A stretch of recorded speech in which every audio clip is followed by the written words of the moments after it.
Hello, good morning to those of you joining right now, or good afternoon, depending on where you're situated today. We are just going to wait here for a brief minute or two to allow folks to start joining in. Thank you and welcome. I'm glad to be here with you all today.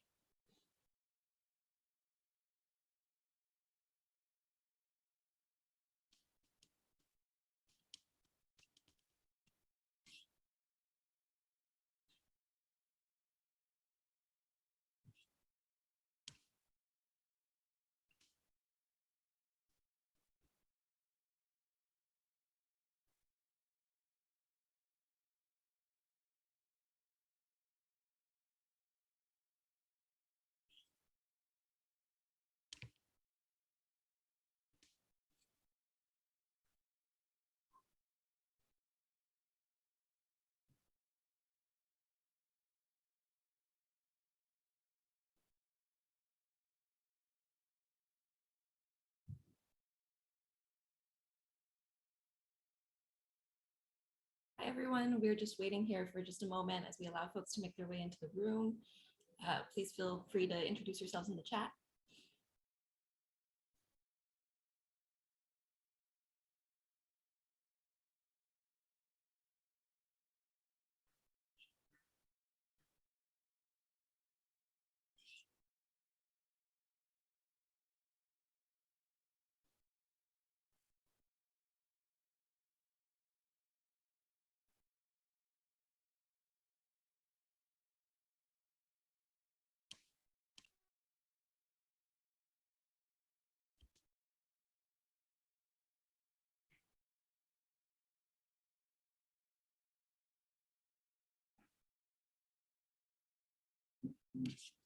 Welcome to anyone who's just joining. We're just waiting another minute or two just to allow folks to have some time to join the webinar.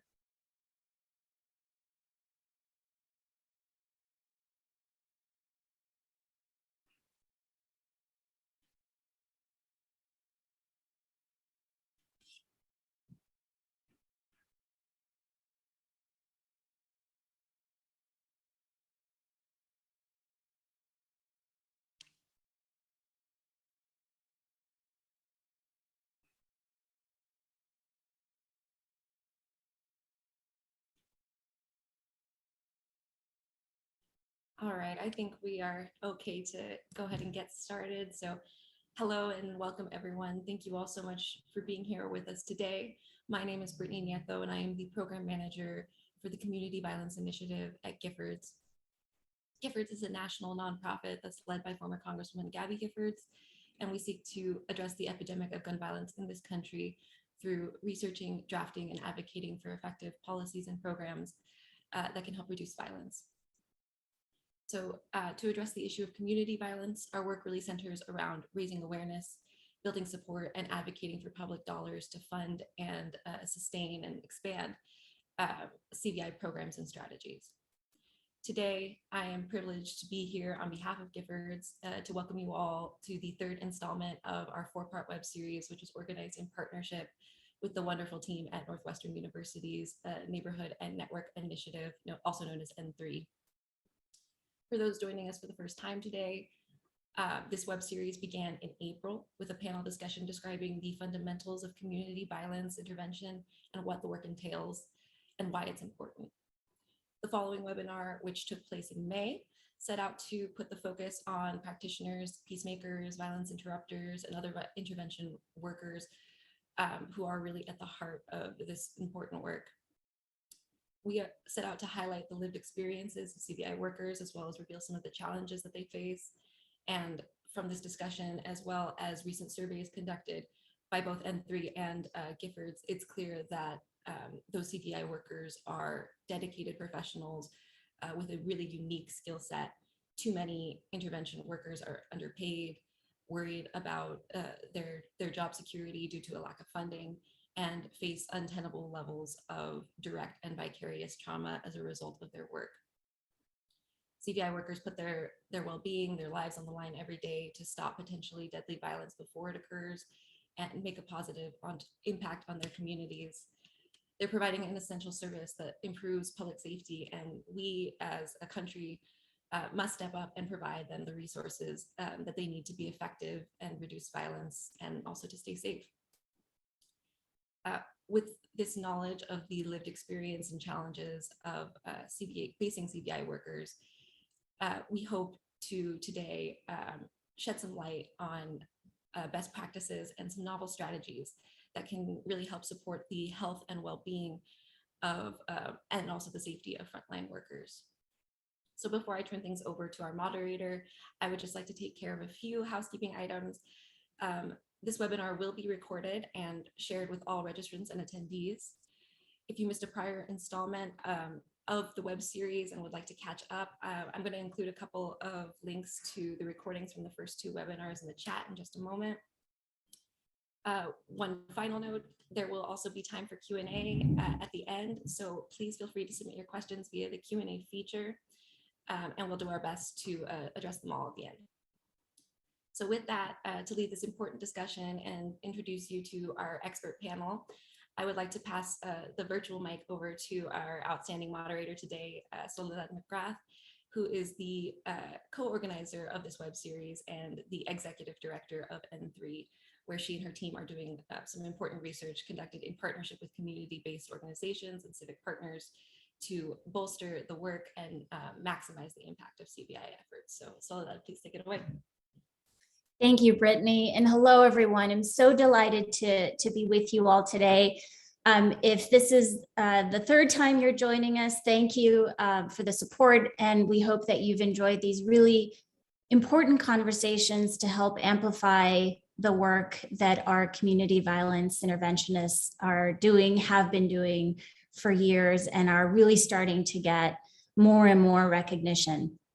As Brittany mentioned, this is really intended to build off of the first two sessions, the last one in particular that covered an overview of the backgrounds, the lives and experiences of our peacemakers. And really today we're going to hone in on one aspect of that experience, which is really exposure to violence, trauma, and what it is going to take for us to be able to provide the supports that are these critical frontline workers need. So I am really delighted to be joined today by three amazing practitioners, leaders, researchers in this space who have dedicated their professional lives to this body of work. And I'm going to let them introduce themselves, but we are joined today by Dr. Catherine Bocanegra, Christopher McLucas, and Dominique Mccor. And just to get us warmed up and ready to go, I'm going to hand it over to Catherine. Catherine, tell us a little bit about yourself, your experience, and what brought you to this work. Thank you, Soledad. And I want to thank N3 and Giffords for the invitation to contribute to this panel. I so respect y'all's work, and I'm really thankful to join this panel with Christopher and with Dominique. I'm an assistant professor at the Jane Addams College of Social Work at the University of Illinois, Chicago, and I came to this work as a practitioner. I've worked in community mental health and community violence prevention over the last 18 years. When I was working first as a therapist, I was often asked by CVI orgs to come in and run support groups for their participants. And then when I moved into community violence intervention work, I was supervising outreach workers and then also helping with programming of the populations who are engaged in CVI work.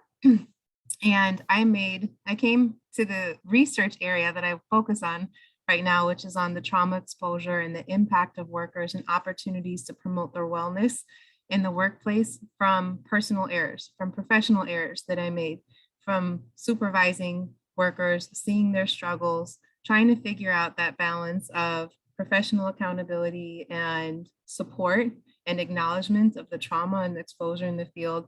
And so an acknowledgement of my own failures in that space in ways that I felt that I could have improved the support that I offered to staff and the struggles that they were having.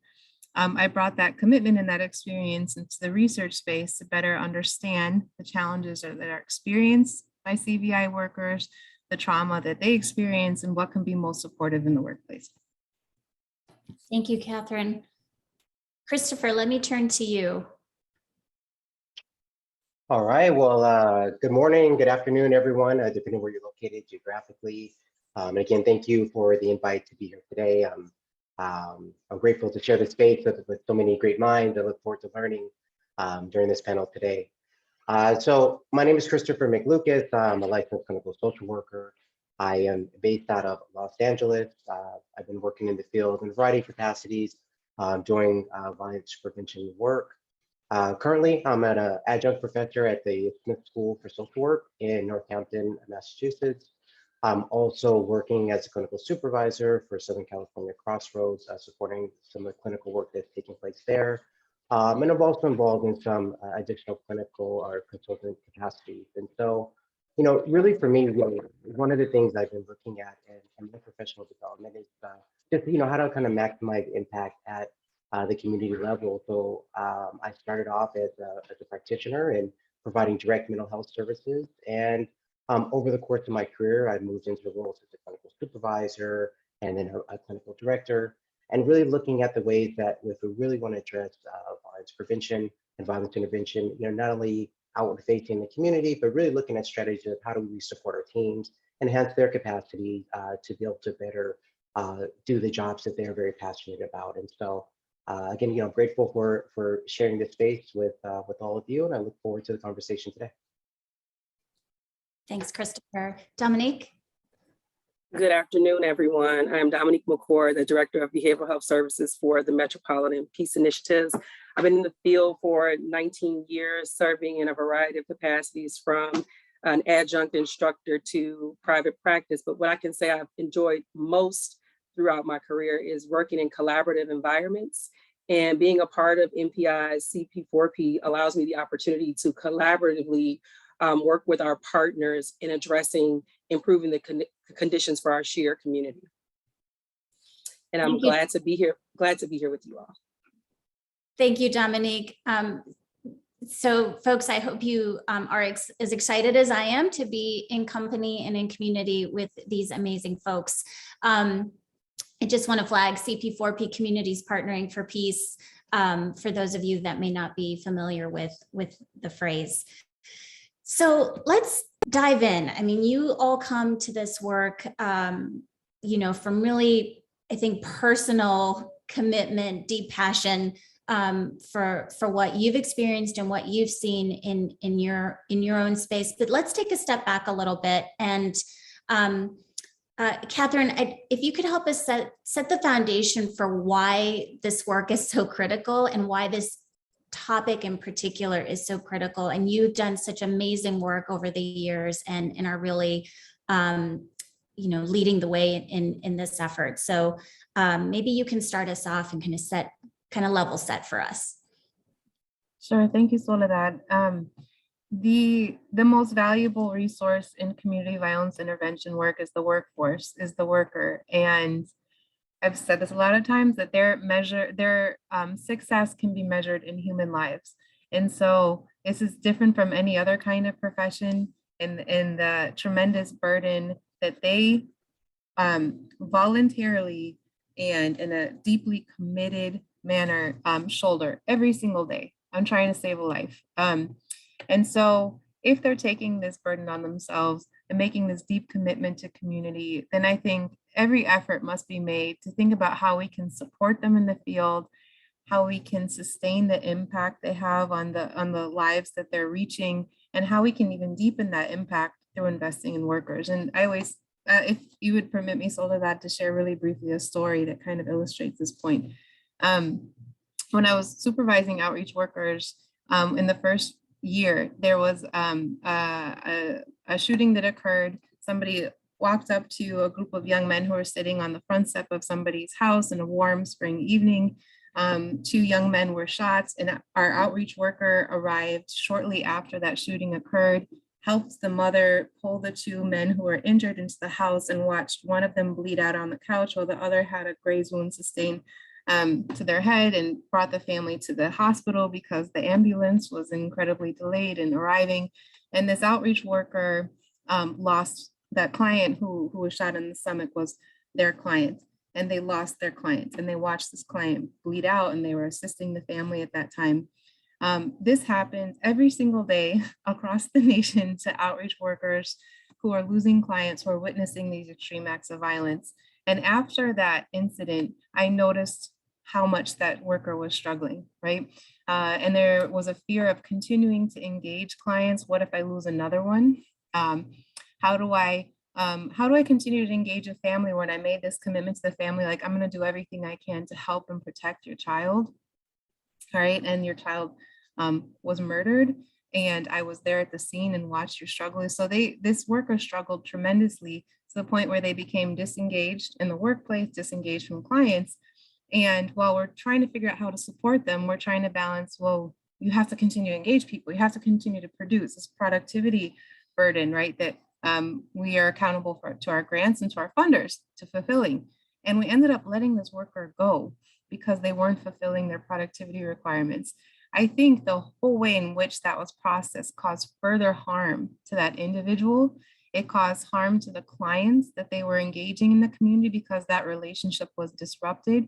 And it undermined the trust of the community in our CVI programs because we just pulled somebody who was at the scene trying to help somebody who had just been shot and bled out, and so I'm, again, disclosing an experience of personal failure, but that also undermines the tremendous impact that these workers have in the communities, the leaders they are, the peacemakers there are, and why we need to take into consideration the trauma they experience and best support them in the workplace. Thank you, Catherine. And just if I could stick with you for just another minute. You mentioned that this is the experience across the country. What can you say a little bit more about that? Like, what are you seeing in other places? You hear a lot about, Chicago, and we're going to hear some more about some other big cities across the country. But what are you seeing in some of your work across other jurisdictions in terms of the experience of the outreach workers? Sure, thank you for that question, Soledad. If our CVI workers are reaching those who are most at risk of violence, then that means they're very close to people who are walking a fine line between life and death. And when in the study that I did in Chicago, we asked a simple question: in the last year, how many of you lost at least one client? And 98% of our sample had lost at least one client in the last year. Now multiply that over multiple years of work.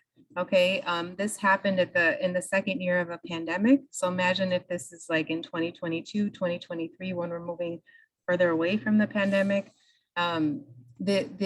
What we estimated is I think a vast undercount of the tremendous toll of human life that outreach workers are witnessing in their outreach work. I've done some work in Kansas City as well, and similarly, everybody who we talked with who was doing violence prevention work in Kansas City, particularly Aim for Peace, talked about losing clients, witnessing clients permanently injured from gun violence. So this is a common experience. If you're reaching those who are most at risk, you're going to be encountering death frequently. Thank you, Catherine.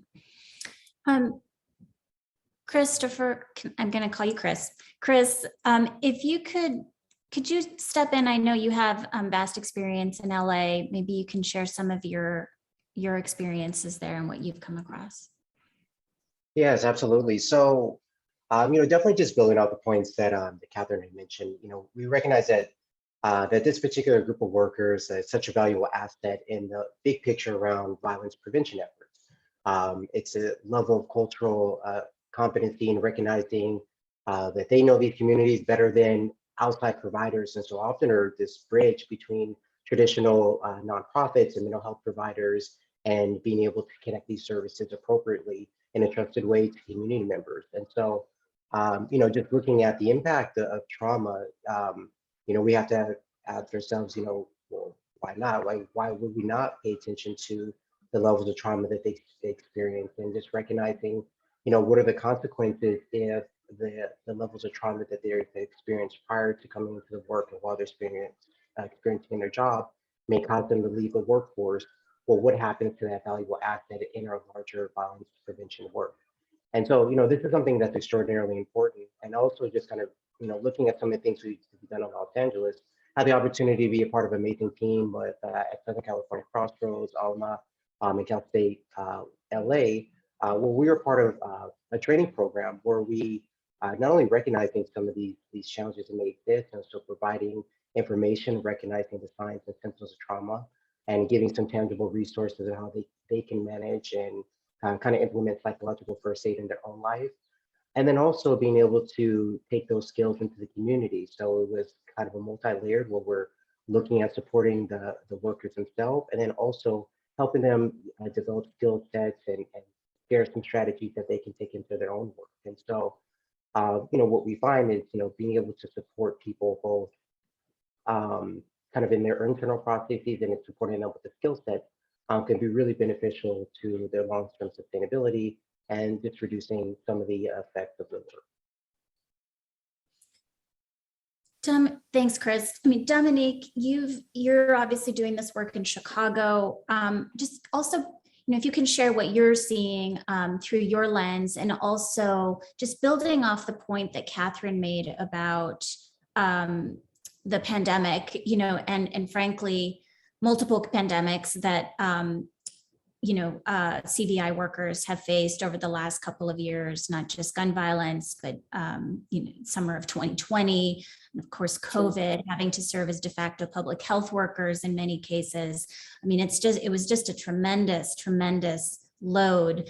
I'd love it if you could share a little bit about what you've experienced, what you're seeing, and how you're all responding. Absolutely. So my team is responsible for behavioral health services for the participants that we serve. And so we go out into the community to our partner organizations and do what we call an overview and share with them who we are, what are common signs and reasons why you would refer participants to us. And so a part of that is like a list of symptoms along with an actual role play. And so our first eye-opening experience in recognizing that we got to take a step back and support those who are doing the work is I asked for questions and answers, and I got, this is me, like I need help. And so out of that, I started to take a closer look at how do we support supervisors, what tool are they using? And I kind of coach them through what I do. When I start supervision, I ask my staff, how are you? Not the org, not the participant. Let's understand what's going on for you. And also along with that came a conversation with our organizations around how do their employees access their benefits that they don't know how to use or don't know what they are. So it was very layered in how we get individuals who are on the frontline services, and to the end of them participating in and wearing a multitude of hats during the pandemic, we recognize that supervisors need support too. And so again, the layers of support are both internal and external, and having repeated conversations from different angles around how you access and deliver information to those who most need it so that they can have the tools necessary to do their job. This is me. I think that is one of the most powerful snippets I've heard in a while. So somebody tweet it. That's right. I mean, this is me. And I want to jump off of that a little bit because you've all articulated from your various vantage points so beautifully why this work is so critical, why we need to be paying attention to these issues. And yet we've found that it's so difficult to communicate to a broader audience what this work really entails, all of the various levels of trauma that individuals are trying to navigate, not just their own, but also the communities that they're working with. Can you talk a little bit, and I open it up to anybody who wants to take it first. Can you talk a little bit about some of your experiences or maybe some effective strategies that you've employed to try to convey to folks who may not be in this space and don't have the same level of visibility to this work, why they should care? Who wants to take it first? For me, it's a shared community. We all are sharing the same community and it impacts us all. So improving the lives of those that we serve in turn improves the lives of the collective. So I try to talk about the ripple effect of change and how if we start now, our children's children will benefit from investing in what's going on in our city.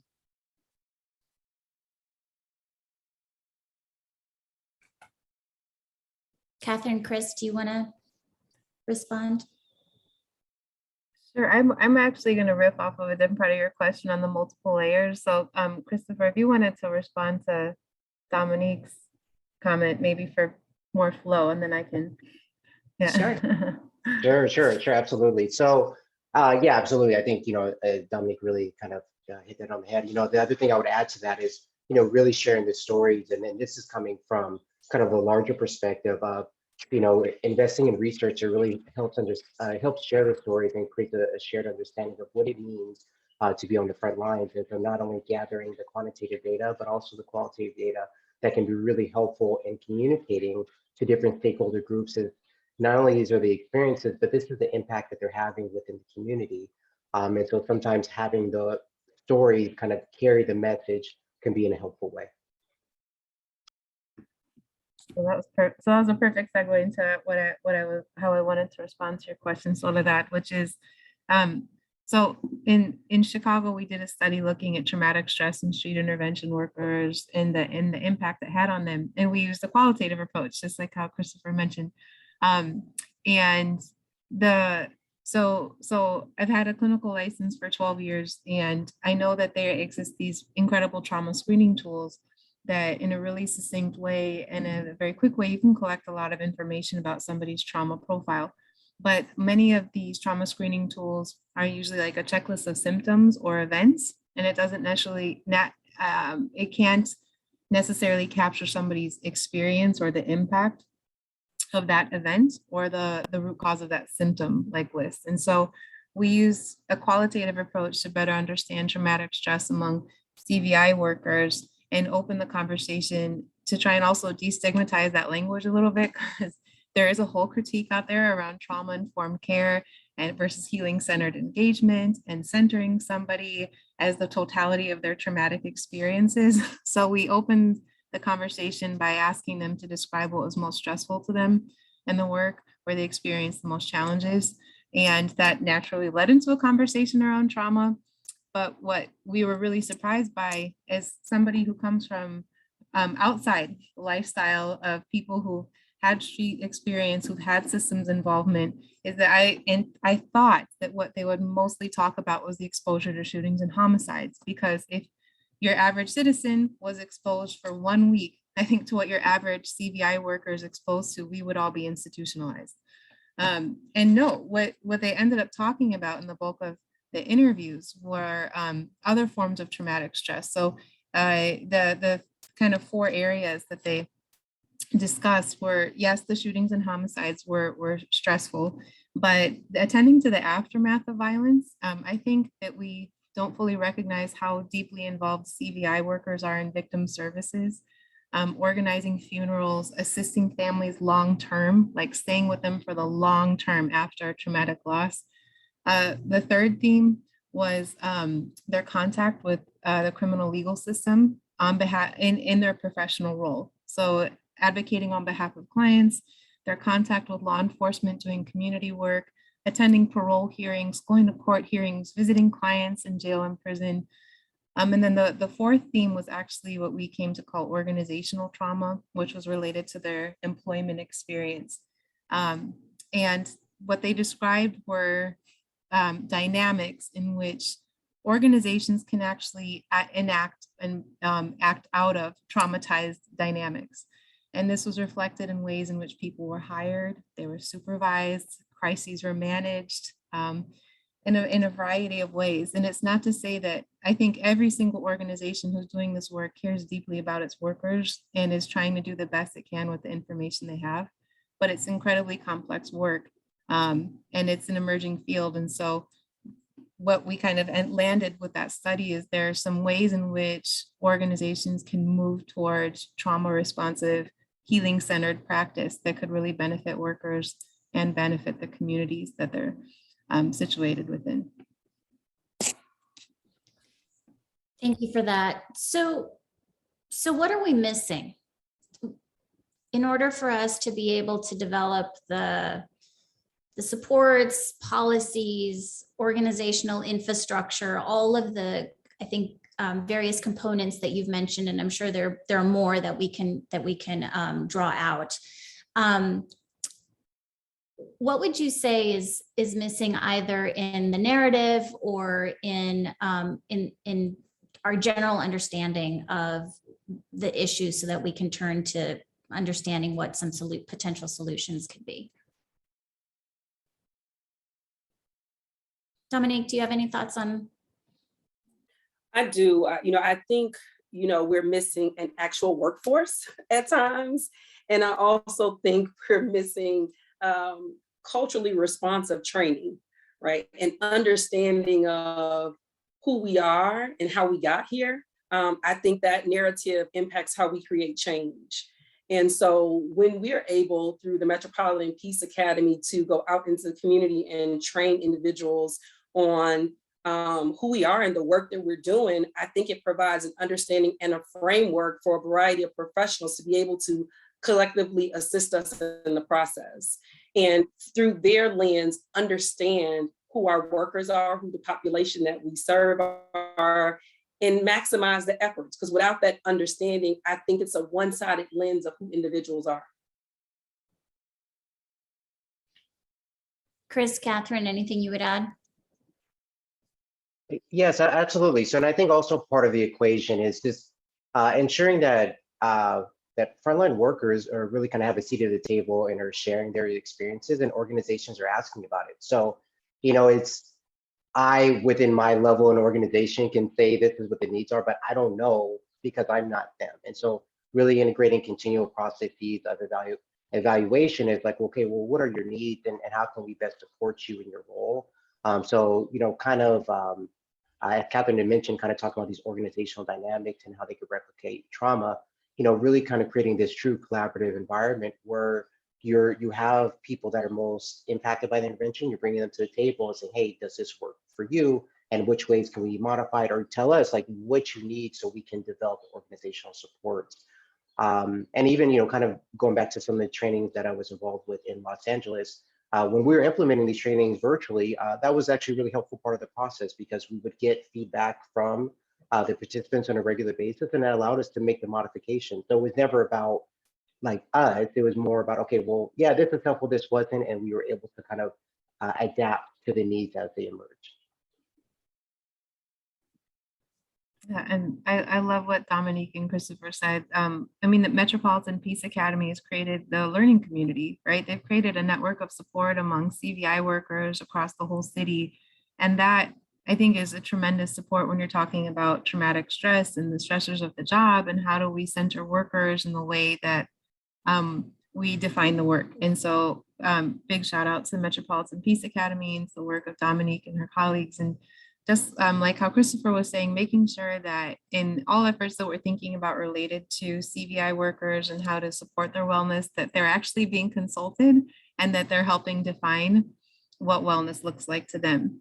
And on that note, I want to give another shout out to, there's a great, I think, example of what this could look like in Chicago at the Institute for Nonviolence Chicago. They've invested in a behavioral health director, Kelly Carroll, who's leading this process through centering the experiences of workers. So it's somebody with a clinical background who has a really deep and complex understanding of trauma and its different manifestations, who's working really intentionally with staff to define wellness and wellness interventions, which sounds also exactly like what you do, Christopher, at Crossroads. And so like having somebody like a Christopher in every organization, or like a Kelly at INVC in every organization, that means you have like an in-house resource, and then you can build out a model that works for that organization in that neighborhood for your workers.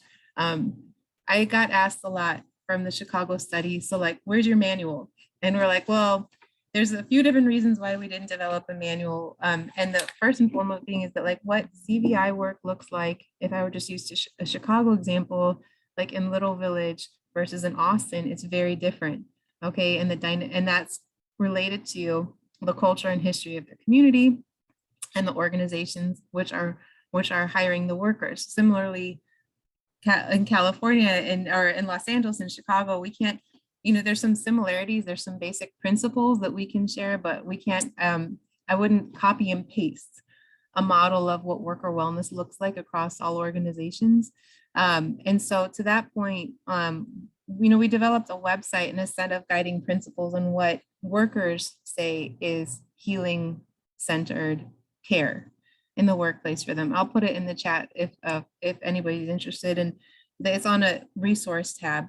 And I think that's a way to begin to have the conversations. And then hopefully, if there's anybody in philanthropy who's really interested in investing in people like Christopher and Dominique, for coalitions or for organizations, like they need to be multiplied exponentially in the field so that we have really a strong behavioral health worker wellness support network. Thanks for that, Catherine. So we've talked a little bit about some of the, at a very high level, some of the challenges that are involved in this kind of work. Could you talk a little bit about, so resources are always a challenge, right? When we're trying to develop anything, and now there's this renewed energy and interest and enthusiasm around CVI generally. Beyond additional resources, which are always welcome and always needed, what kinds of additional supports, or in the negative, what kinds of barriers do you see, either structural, policy, that are making it difficult to build up the infrastructure that is needed to be able to support our workers? I think in Catherine's example regarding the individual being fired because they couldn't keep up with productivity, I think that is a big barrier, right? Do numbers match the reality of what folks are experiencing?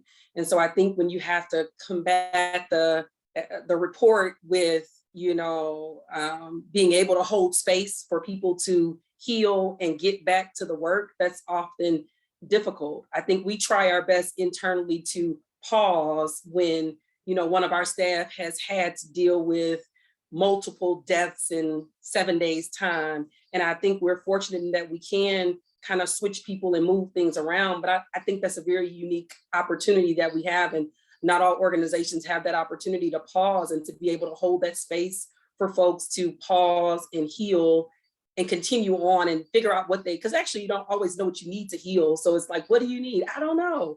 And so we're going through this, this process of understanding what it means to heal. And I don't think that time is always on our side for that. Time, yeah, for sure.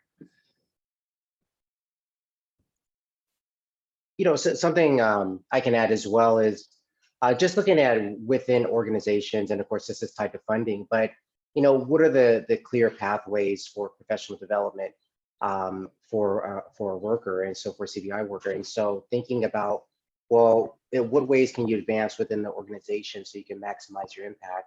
And then also looking at, in what ways, how do we support them so they can stay in the profession long term? And so, what happens after 3 years? Are people staying in the role long term? Does there become a knowledge gap that when people leave out of the organization, when they haven't had appropriate support?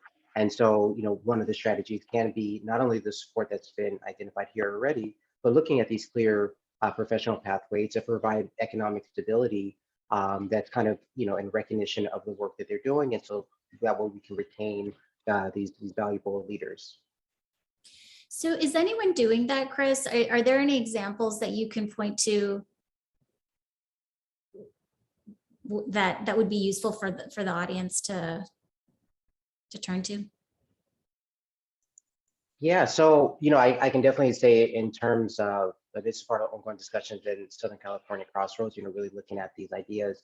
Now, of course, this is a multi-layered kind of approach. So it's not just with the snap of a finger, we can just make this happen. But this is something that has been in kind of an active conversation about, well, what do we do around equity and supporting our teams? And so, kind of getting to that point, I think just at least open up this conversation as a first point. And of course, we have a long ways to go. Thanks, Chris. Catherine, I think I jumped in when you were about to say something, but maybe not. Okay. Sure. Go ahead. I think so. On this webinar, and I'm imagining the people who are attending, you are all in the field and you're supporters of CVI work. But I think everyone also in this webinar is very conscious that those who work in this field are highly criminalized and marginalized. They're often not recognized as peacemakers and as professionals, maybe in their own communities, among other professional, like public safety actors, like law enforcement, right? And I think there are ways in which organizations can fight that narrative, right? And uplift the work of CVI workers, which I think that like this webinar and this series is doing in of itself, is like uplifting critical public safety actors in our neighborhoods who are risking their lives every single day, to improve the quality of life for the communities they're working in, for the families they care about, for the participants they care about. So I think something that could be added, right, is just thinking of large, like collectively and big term, but how do we advance this narrative of CVI being a critical and a necessary component of building a civilian public safety infrastructure? And how do we center, again, the incredible contribution of the workers in that messaging? I think that's something that could be considered.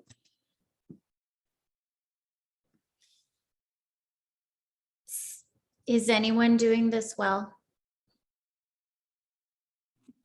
Do we have any examples of like best practices or how about emerging practices even?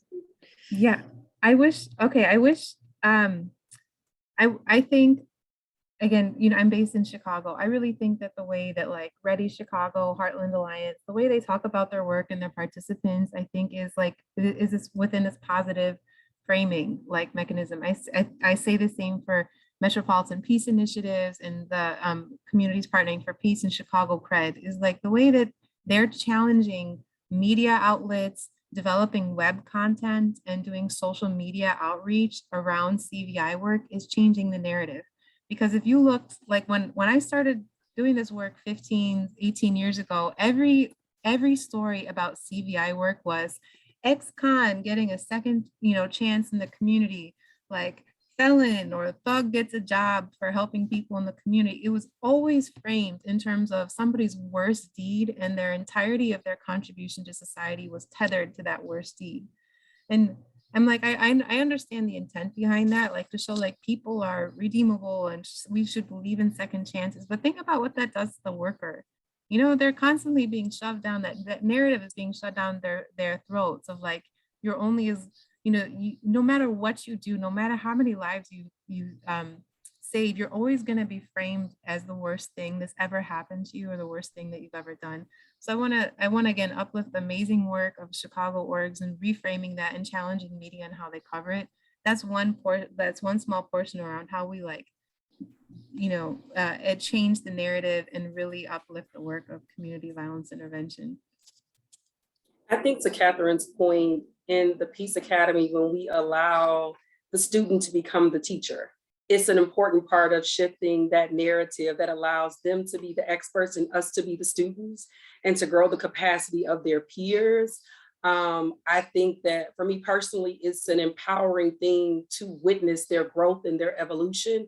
When we look across the 9 cohorts that we've had and where cohort 1 is now, and we're approaching cohort 9 of the Peace Academy, it's amazing to see their capacity that they've built in the work, and they've grown as leaders.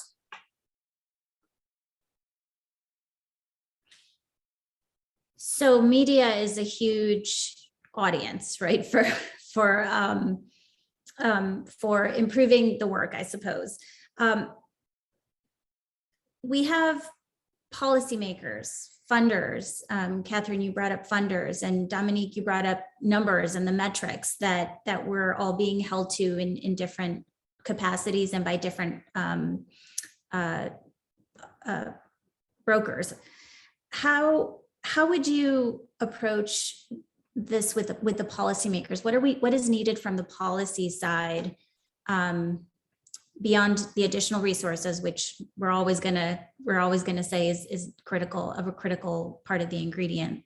list, but what would you say to policymakers, or what are you saying to policymakers if you're doing any work, advising them around what is needed to help build this infrastructure?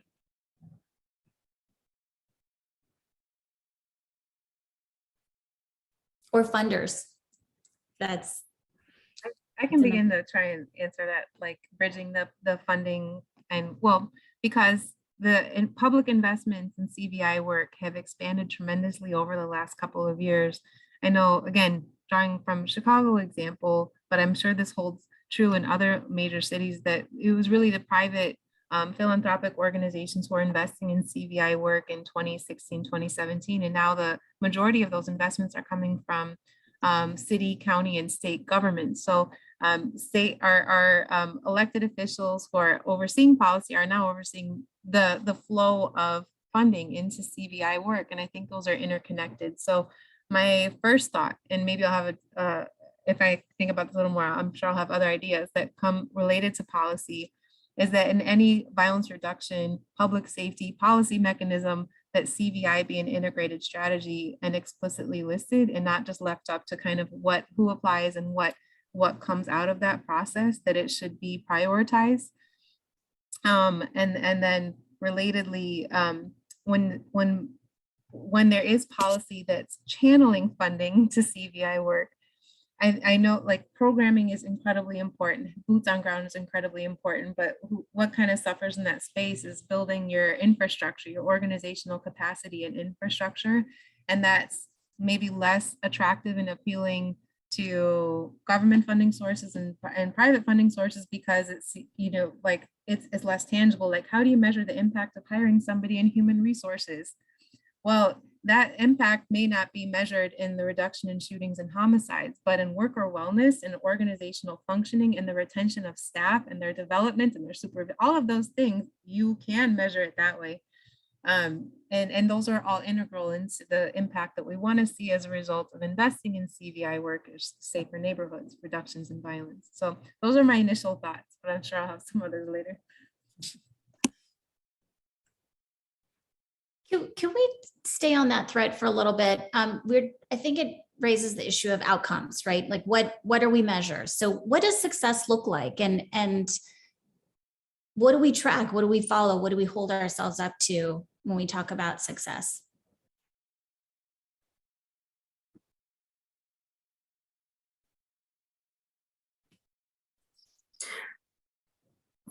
I think success looks like capacity building. And when we see our frontline workers grow in their roles and responsibilities and understanding of the work,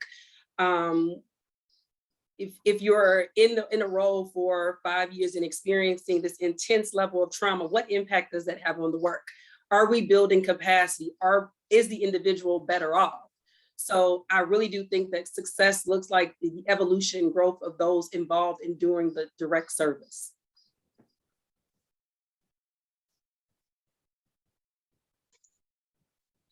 Yeah, so kind of adding to that as well, I think, again, when we define success, ensuring that CVI workers are at the table as well. So what does success mean for them as part of the outcomes for this process? So I think, again, going back to that same theme of bringing them to the table. But the other thing that we can look at is just around worker retention and worker well-being. And so those are some things we can tangibly measure as we move along in the process. And, how longer are we able to retain workers within a workforce, within an organization? And then also understanding what could be some of the factors that are contributing to why people may leave this particular role, so we can make those appropriate adjustments. Yeah, I love what Christopher just said too, is that usually when you sit down with staff members in an organization to get their feedback, you're usually at a performance evaluation meeting, in which it should be like bi-directional, like both giving feedback and hearing both sides. But the truth, even how these processes are set up, is like letting somebody know how well they're doing their job. It's not a wellness check, and it's usually not a feedback session. So again, like coming back to the points that Dominique and Christopher said, like in these spaces, really centering the voice and experiences of CVI workers is critical. Yeah, and then on that point around like how to measure, how we think about evaluation in a critical way, like, yes, it's important to measure reductions in shootings and homicides. It's incredibly important. It's incredibly important because as an emerging field with an expanding public investment, those are metrics that people want to see, and they want to know if those investments are having the public safety benefits that are anticipated.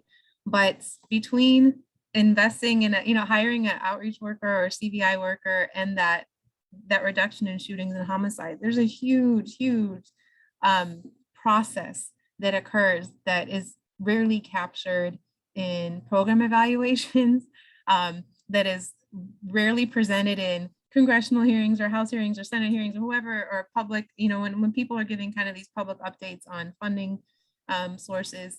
And that process involves, first of all, like worker training, worker wellness, worker retention, but also how that then translates to their engagement with their clients and all of these intermediate outcomes that you can track in a client's life. So between a client like being on the verge of life and death and like not getting shot or like living, there's a lot that happens. Like, so maybe somebody is doing really well. They're in school, they're in stable housing, they're employed, whatever it is. Like those metrics seem to matter less when we talk about the impact of CVI work, especially in circumstances which I think many cities are navigating now, when we have very high rates of violence, and they want to see reductions in shootings and homicides. And there can be a tendency to say like, I don't care how many people got a job, like 18 people were killed over the weekend.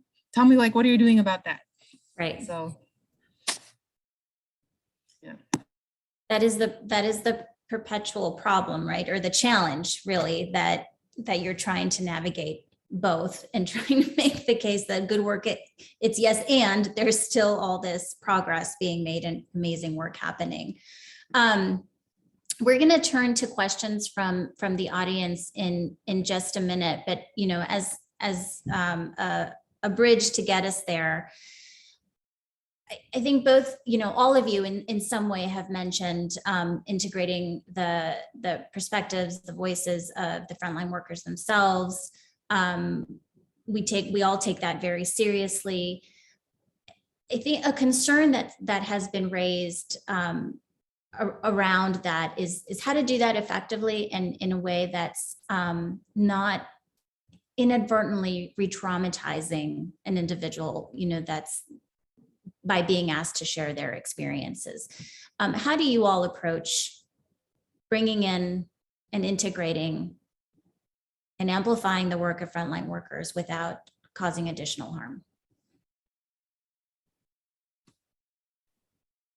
I think it has to be with permission, with permission and a level of comfort. And I think, for me as a clinician, whether I'm asked to share a story or I'm seeing someone share their story, there's always those little spidey senses that go off, for me in understanding, like, is this person ready, and asking them those questions around, whether it's something being shared written or, asking them to speak publicly.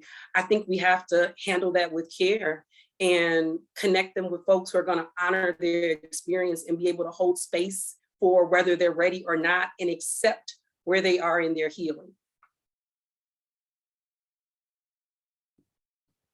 Thanks, Dominique. Thank you. Yep.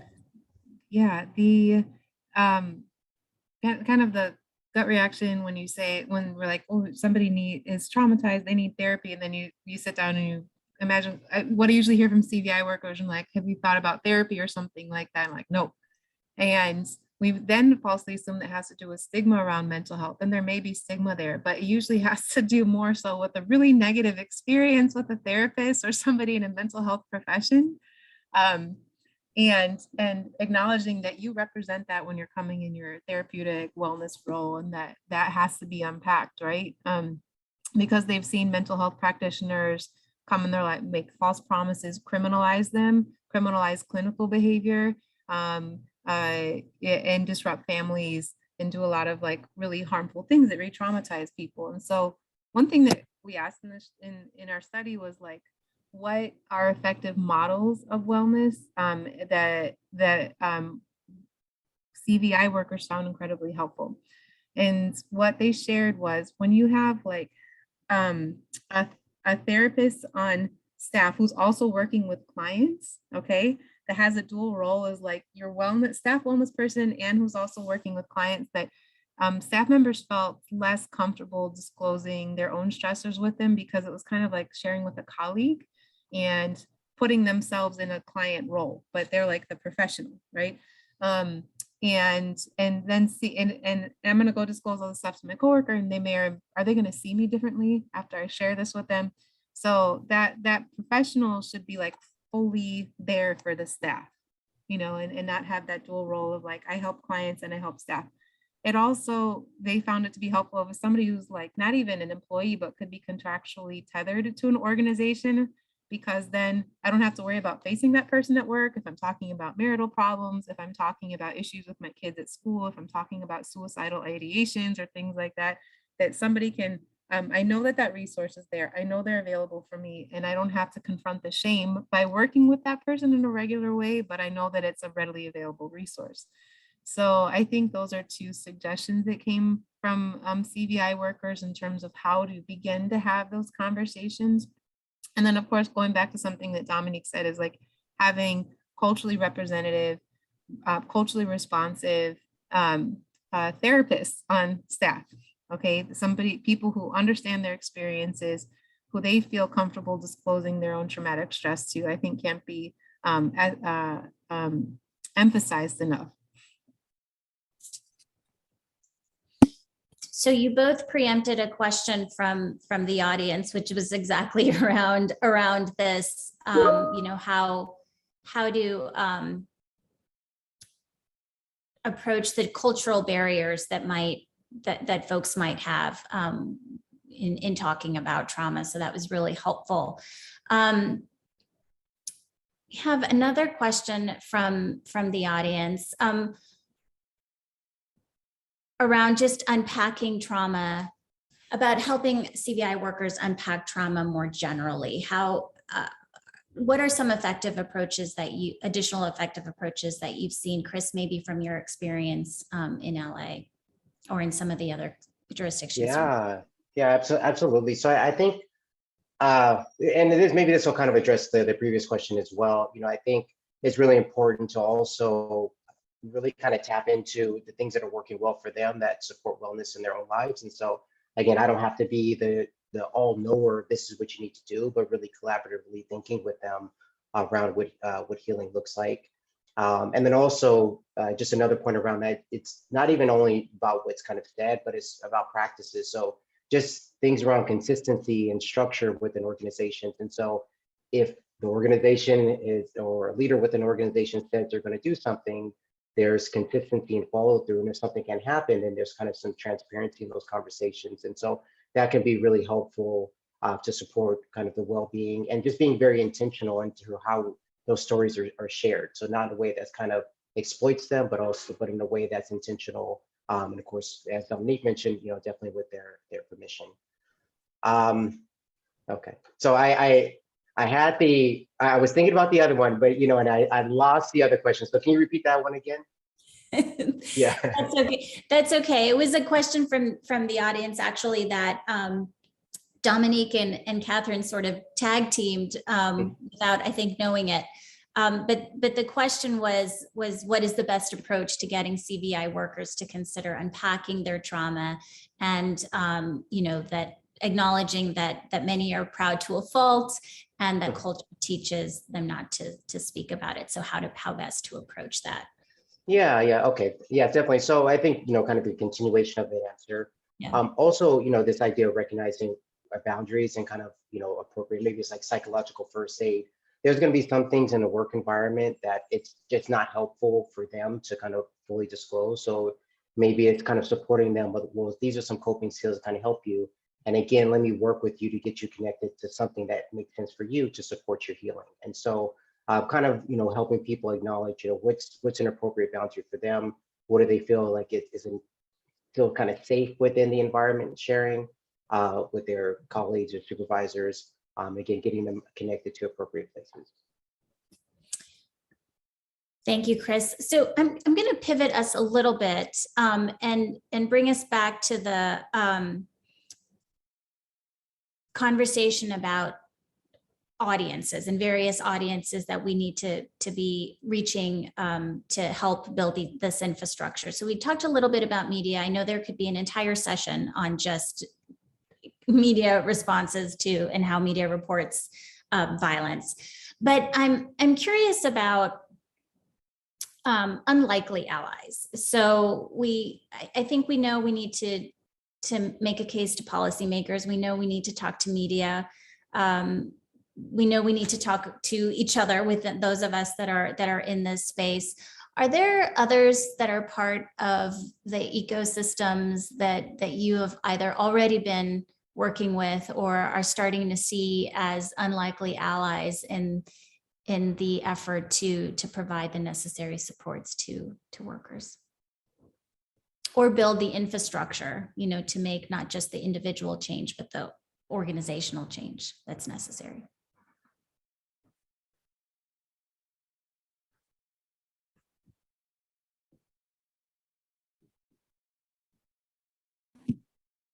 I can begin to share initial thoughts.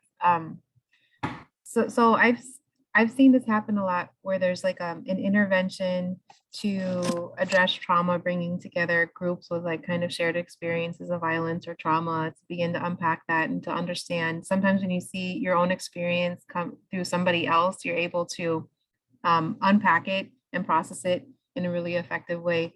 Related to CVI workers though, I mean, I'm hesitant to say like here's this unlikely ally who really understands their experience and the way that they experience trauma and can offer really valuable insights or inroads, because I worry about reducing their experiences or the complexity of their work to somebody else's comparison. So with that gigantic caveat, right? A different area of research that I do is on homicides, and I've been interviewing homicide detectives who encounter violent death at the same, I would say, frequency as our CVI workers. And I can't tell you how many times I've left interviews with homicide detectives and thought, and they said some things that my CVI workers said, and they experienced traumatic stress in really similar ways, in which they felt under-supported, even betrayed by their organizations when they're trying to do the best they can for their community with limited resources and trust in their work. And so it's not just, I'm not suggesting here is like have a big talking circle and get everyone to unpack their trauma that way. That's not what I'm suggesting. But I think the point being is that I think the population that CVI works with is also frequently interacting, again, with law enforcement, but they're also violent injury means that they're in contact with people in hospitals who are treating violent injury. So think about everyone who works in our emergency rooms. Okay, there's systems involved as well. So they may be in contact with parole, probation, different court actors. And I believe that all of these professions are impacted. Could they be an ally in the field? Perhaps. How to create that bridge, I haven't thought through that yet, but I wanted to just highlight that research parallel that I'm going through right now. I appreciate that, Catherine. I mean, that's a difficult one. I think that comes up a lot in these conversations, and it's a focus of the fourth and final session coming up in July, which I'll say a little bit more about at the end, but that's really helpful.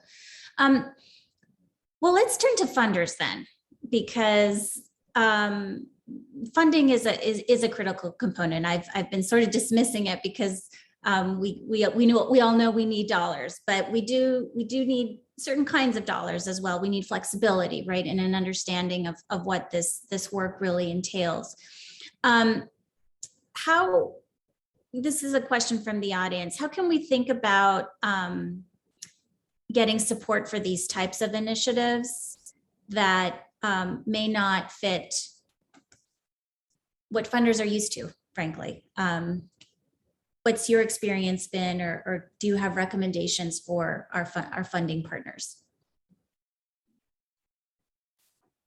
For me, I have obvious bias as a clinician.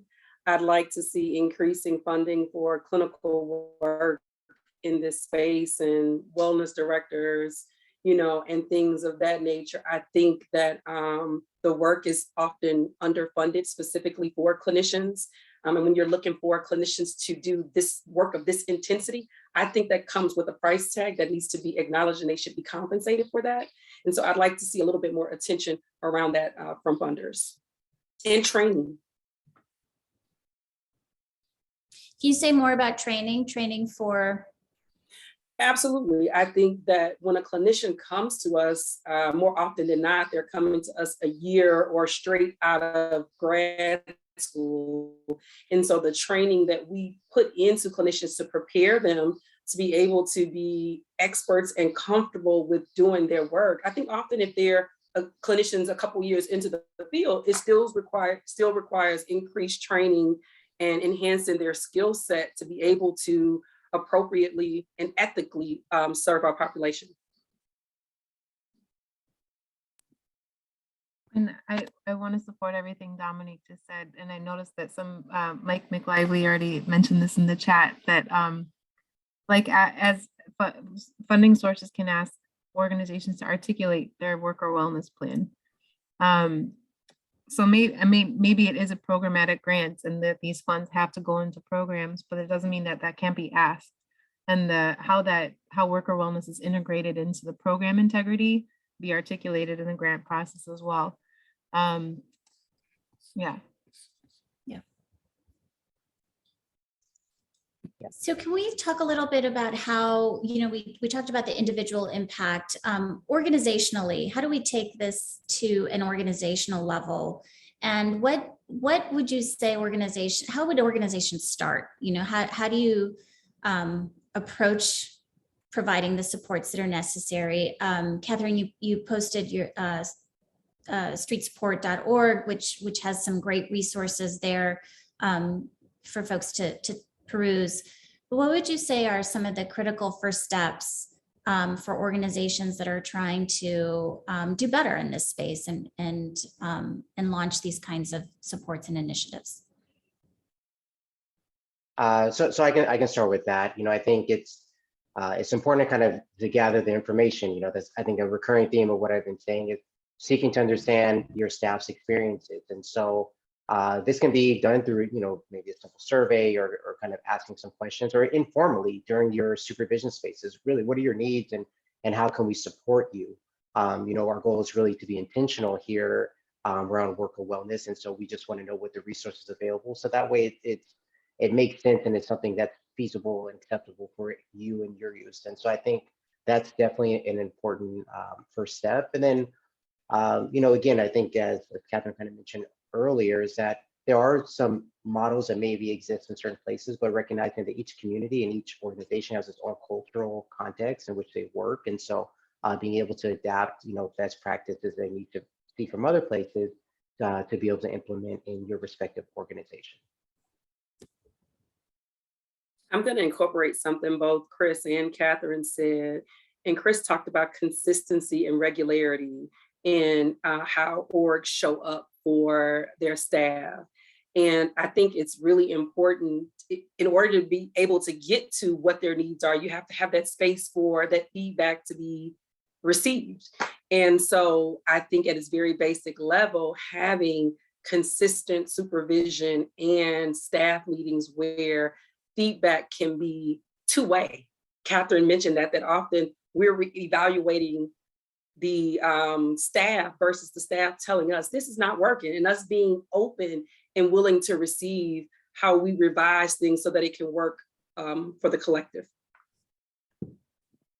Yeah, and I so appreciate the question because CVI work is a collective endeavor. It's a team endeavor. People, the CVI workers depend on each other for their safety. They go out in the field together, they strategize together, they engage clients in a collective way. So we should also think about their wellness in a collective way. And I want to contrast that with the notion of self-care, which is important, but self-care in the way that it's discussed and handed to workers is highly individualistic. Like leave work and go do something for yourself to figure out your issues.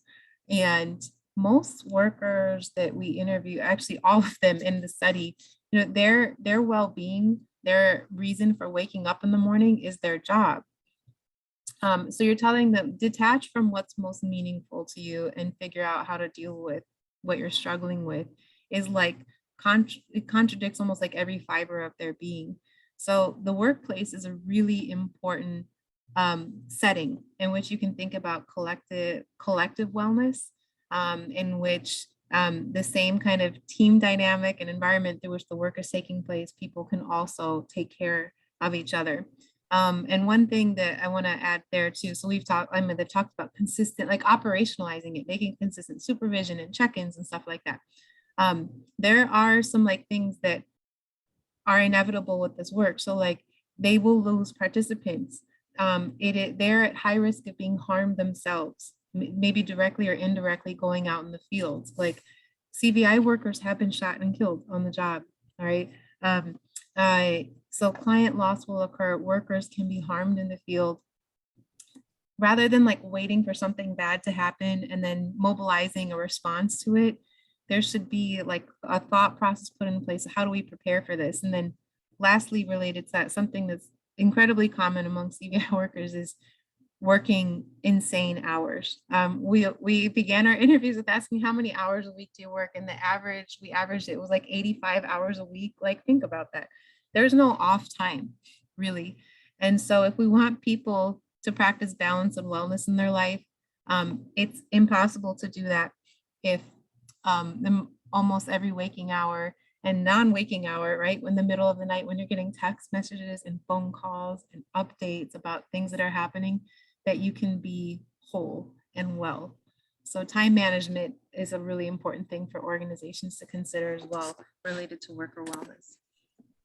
Yeah, and I appreciate that so much. And I was just to add a little bit more to that idea is also the consistency with messaging. So if I'm an organization, I'm saying, okay, take care of yourself, but at the same time, I'm saying you need to turn in all your documentation tomorrow, then that message is not congruent. So maybe we also have to look at the pathways that allow people to take advantage of self-care opportunities. As Catherine had mentioned, like planning and kind of time management. What does it look like? Is their workload kind of appropriate for kind of what they're doing in the capacity? Or some things that need to be removed from roles because a lot of people are coming in this and they're very passionate and they want to help out so much, but sometimes just a workload is not really congruent with the time that they're there. And so they kind of have to make these trade-offs. And so that could be part of the organizational process. And again, it removes that burden on the workers, like, okay, it's your fault as to why you didn't get this done, but we're looking at organizational processes to support them in a way that can enhance their well-being. What are some kinds of wellness initiatives or practices that you've seen either organizations employ broadly or with individual cohorts or groups of outreach workers? So I can take the first stab at that. I think for us, we talked a little bit about the Metropolitan Peace Academy, and in the Peace Academy, we have a clinician available for every class session, right? We want to be able to hold that space for them and support them in whatever they choose to express and what reaction and how they might be triggered. And as well, we're looking forward to, in the winter of 2022, offering wellness support in the form of financial literacy, nutrition, and other wellness activities for outreach workers that are coming into the space to learn so that we can holistically support them as individuals. That's a great bouquet. Chris, go ahead.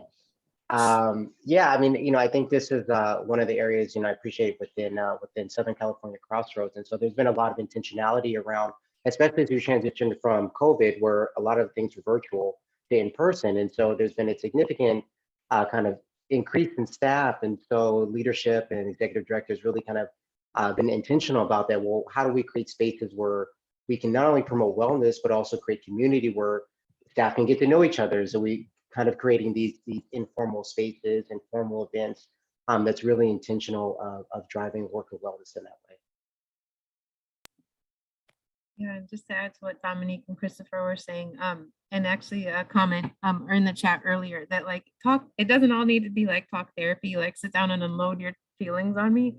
That sometimes what people need are basic like team camaraderie, pleasurable events, like going to a sporting event, like playing a game of softball together. We had in our research, we had an outreach, we had a supervisor who said like, I wish I could just take my team on vacation and for them to be catered to for 3 days, because they're always concerned about the well-being of others, that they don't even know how to factor themselves into basic care, like eating 3 square meals a day and knowing what 8 hours of continuous sleep feels like, and then enjoyable physical exercise, like riding a bike for fun. Like these sound really simple things that your average citizen does without even thinking about it. But when you have somebody who's carrying a cell phone that's getting texted and called dozens of times a day about a shooting or somebody being murdered, like that it can't even kind of factor into their bandwidth about like, let me go for a bike ride and get some ice cream and like enjoy myself. And there's almost a sense of guilt over experiencing pleasure in everyday activities, because when I'm not working, somebody could be hurt. And so it needs to be modeled exactly like how Christopher was saying. It needs to be modeled and it needs to be systematized like how Dominique was saying as well. Thank you for that. I was going to ask, about joy and how you integrate or encourage and help support joy in this space. And it's really hard, but these are some great examples. I want to thank you all so much. We're going to close out with a final reflection from each of you, just some thoughts on, what we can be doing, what we should be thinking about, what would help, support our workers best. Dominique, do you want to start us off? Absolutely. I think for us to continually work towards cultivating an environment that supports the whole person. And so I think a holistic set of services that acknowledges not only what they've gone through, but what they face. And I think to lean on each other for support. And I'm appreciative of the collaborative spirit in which we approach the work and acknowledging different partners in their strengths. And I think when we can do that effectively, it impacts the individuals, not only that we serve, but those that work for us. Thank you. Chris, do you want to go? Sure. So I think one of the things I'm kind of grappling with as we talk with this conversation, just recognizing the importance of this work and really bringing CVI workers to the table in all these discussions. Really enhancing and elevating their roles to provide voice to what their needs are.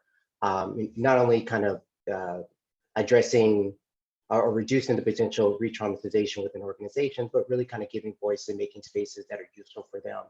And so, I think that's something really important to kind of carry forward, and just creatively thinking, how do we create these collaborative environments? We talked about a few examples here today, but thinking about how do you create those collaborative environments within your organization to really meet your workers where they are and support them in their goals. Thanks, Chris.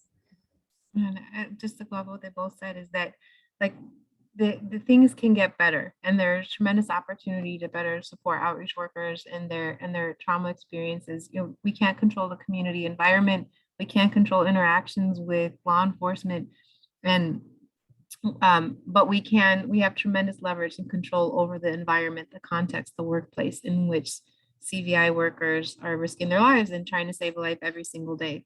So we have tremendous leverage and tremendous opportunity, and everybody who's a part of this webinar, clearly an advocate and support of the field, can play a role in promoting the wellness of workers.